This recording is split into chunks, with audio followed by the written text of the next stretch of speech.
Hello, guys. Welcome to this conversation. Today, we are discussing Brian's thesis, which he did for his master's degree at Wageningen University in the Netherlands. Right, and this research was done by Brian Agaro, also known as the organic guy. It's for his Master of Organic Agriculture, and it really digs into comparing how efficiently organic and conventional dairy farms operate, specifically in the Netherlands. And it's a timely topic. The Dutch dairy sector is huge. It really is a major player globally, but there's also this big push in the EU for more sustainable agriculture. That's the farm to fork strategy, aiming for, 25% organic farmland by 2030.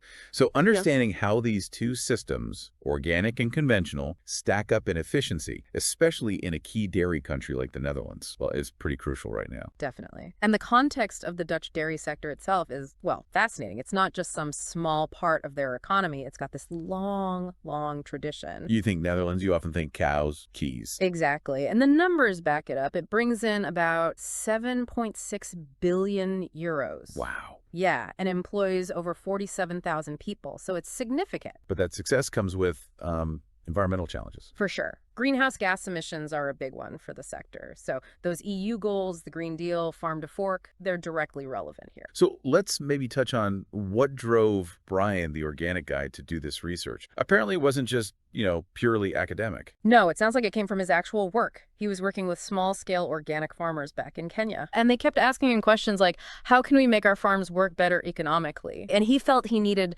more solid answers. So that led him to Wageningen, Which is a top agricultural university. and he got support from the Anne Vandenband Fund to study there. That's great. It shows how real-world problems can really fuel important research, doesn't it? It really does. And aiming to bring that knowledge back, it connects his journey to this bigger picture, this shift towards sustainability that needs to work economically for farmers too. Yeah, the economics are key. If organic is going to expand, it has to make financial sense. Definitely. His focus on that is critical. And the support he got just shows, the value in backing people who want to bridge that research practice gap. Okay, so before we get into the efficiency numbers, maybe we should quickly define what we mean by organic and conventional in this context. Brian touches on this. Good idea.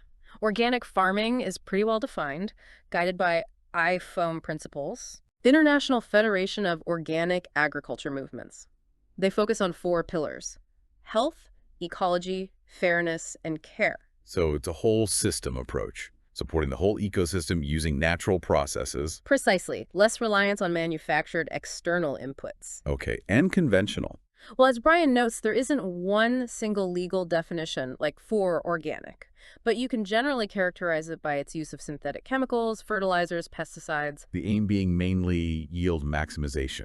Generally, yes, maximizing output, like milk in this case, which can be very productive, of course, but the thesis points out potential downsides for biodiversity, soil health. Right, maybe more focus on short-term productivity, often needing more capital, more energy input. That tends to be the pattern, yeah. Okay, so keeping those different philosophies in mind, Brian's thesis presents some average figures comparing Dutch dairy farms, organic versus conventional, using data from, what was it, FADN? Yeah, the Farm Accountancy Data Network. It's a European thing. The data covered 2010 to 2019. Got it. So let's look at land use first. He found organic farms used more land on average. That's right. Around 76 hectares for organic compared to 66 for conventional. Which connects back to those organic rules, like for grazing. Exactly. There's that limit, 1.77 livestock units per hectare. And an LSU, a livestock unit, that's just a standard way to count animals based on their feed needs, right? Yeah, it lets you compare different types of animals fairly. So more land per animal unit, essentially, on organic farms. Okay. And what about the number of animals, the livestock itself? Conventional farms had more on average, about 160 LSU compared to 112 LSU on organic farms. So higher stocking density on conventional farms, fewer restrictions there. Mm-hmm. That difference definitely influences other parts of the operation. Like labor, how did that compare? Surprisingly close, actually. Conventional farms use slightly more labor, 4,888 annual work units versus 4,051 for organic. An AWU being like one full-time worker for a year. Correct. So not a massive difference in labor input on average. But where did the big differences show up? You mentioned inputs earlier. Capital and material inputs. That's where you really see it. Conventional farms needed significantly more capital, on average around 55,000 euro compared to about 41,000 for organic. Okay. And the gap for material inputs was even starker. Conventional farms averaged over $220,000 in material costs, Wow, compared to. compared to about $132,000 for organic. So quite a bit less reliance on buying external stuff for organic farms. Exactly. It reflects that philosophy difference, conventional relying more on those purchased inputs, synthetic fertilizers, feed perhaps, pesticides leading to higher material costs. Organic focuses more on internal resources, nutrient cycling. Makes sense. And then the output side, what about revenue from milk and other things? Well, following that higher input use and higher animal numbers, conventional farms did generate higher average milk revenues, about €360,000 versus 245,000 for organic. Okay, so more milk income. Yeah. And slightly higher revenue from other outputs too, though that was much smaller overall, like 1,600 for conventional versus maybe 600 for organic. So looking purely at revenue, conventional seems higher. On the surface, yes. More inputs, more animals, more milk, more revenue. But as you said, the core of Brian's work wasn't just who makes more, but who's using their resources more efficiently. Right, that's the technical efficiency question, getting the most bang for your buck, input-wise. Exactly. How well are you converting inputs, land, labor, capital, materials, into outputs like milk? So let's dive into that analysis. That's the heart of the thesis, really. He talks about technical efficiency, meaning basically getting the same output with fewer inputs, or more output from the same input. Yeah. The ideal is to be on the efficiency frontier. And he used a method called DEA, Data Envelopment Analysis. That's the one. It's a non-parametric method, which means it doesn't make strong assumptions about the production technology. It just compares farms to the best performers within the group. Okay, and he looked at it in a couple ways. First, efficiency within each system, using their own technology. He calls it VRS efficiency. Yeah, variable returns to scale. That just acknowledges that farms aren't all the same size, and doubling inputs might not perfectly double output. It allows for different scales of operation. And the finding here was, interesting, right?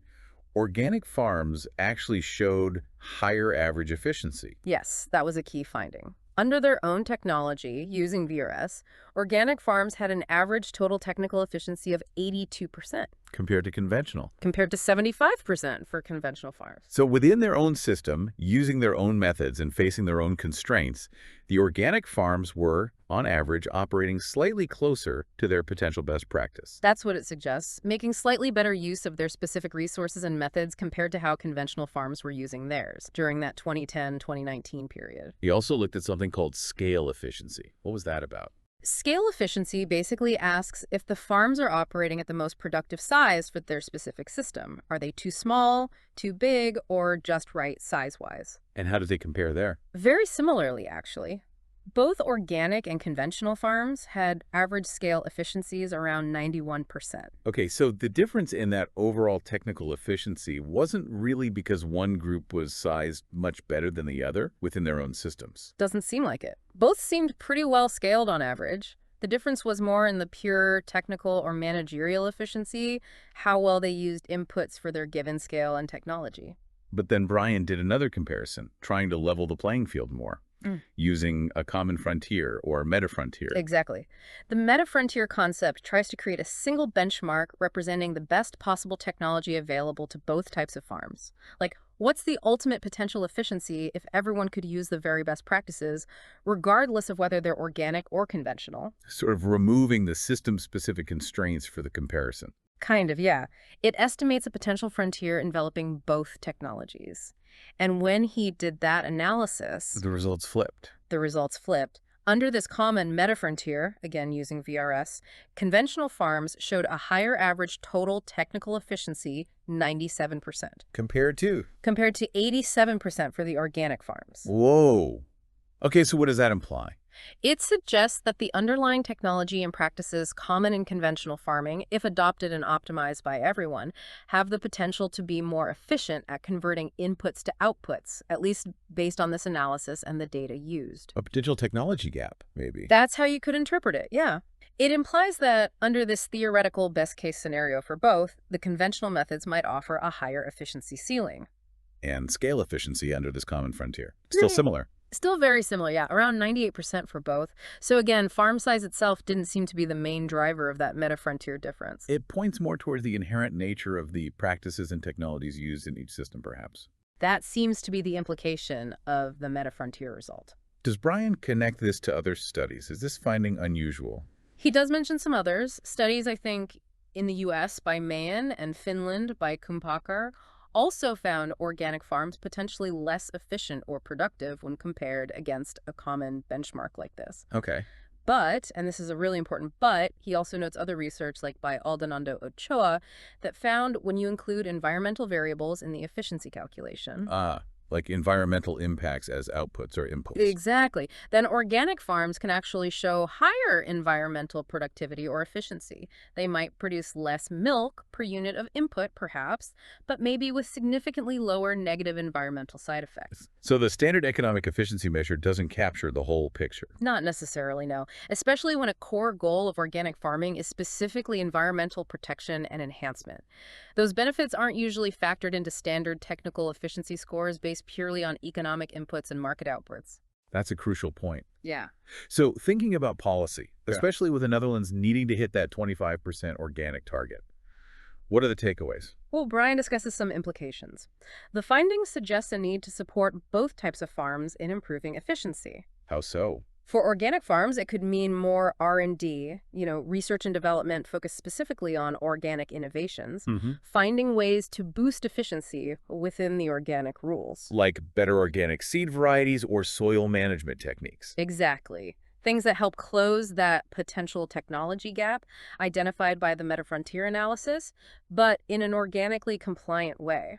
And for conventional farms. He suggests continued investment in things like precision livestock farming, technologies that help them use resources like feed and water even more precisely, potentially improving their efficiency further and maybe reducing environmental impacts too. So it's not about picking one winner, but improving both systems. That seems to be the message. There's room for improvement across the board. And maybe lessons to share between the systems too. Conventional farms might learn from organic resource management, perhaps. Brian also flags the need for future research to actually include those environmental variables in efficiency studies, right? Yeah. To get that fuller picture. Definitely. Comparing systems based on economic and environmental performance would give a much more holistic view of sustainability. And he had one other interesting idea for future research. Something about the conversion period. Oh yeah, studying the technical efficiency during the transition from conventional to organic. That would be super useful for farmers thinking about making the switch. Understanding the hurdles and changes during that phase. Exactly. What support is needed, what the economic shifts look like in real time. Okay, so let's try and summarize the key things for our listeners from this deep dive into Brian's thesis. Sure. I think one key point is that organic dairy farms in the Netherlands during the study period were actually very efficient within their own system.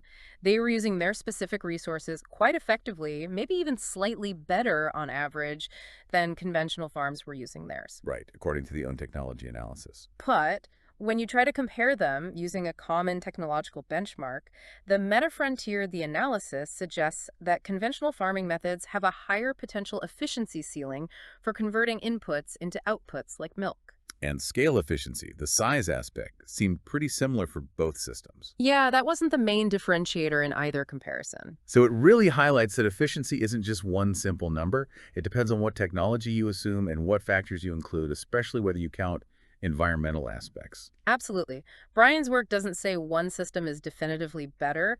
It shows strengths and potential development areas in both, which is really valuable information, especially given those EU sustainability goals. It definitely makes you appreciate the complexity. Balancing economic performance with ecological goals is tricky. It really is. Which leads us to a final thought, maybe something for our listeners to chew on. Okay, let's hear it. Considering these different facets of efficiency within a system versus potential efficiency under a common benchmark, and not forgetting the environmental angle, what do you think are the smartest strategies for a country like the Netherlands? How can they best support progress towards that 25% organic goal while still keeping their important dairy sector strong and competitive? How do you leverage the current strengths of organic farming while also addressing that potential efficiency gap? What kind of policies, innovations, or maybe collaborations between farmers might be needed to navigate that path? That's a really good set of questions to leave everyone with. It's not straightforward, is it? Not at all. Lots to consider. Well, thank you for joining us on this deep dive into Brian the Organic Guy O'Garo's thesis. We hope breaking it down like this has given you a clearer, richer understanding of his research and its implications. Hope it was useful. Thanks for listening.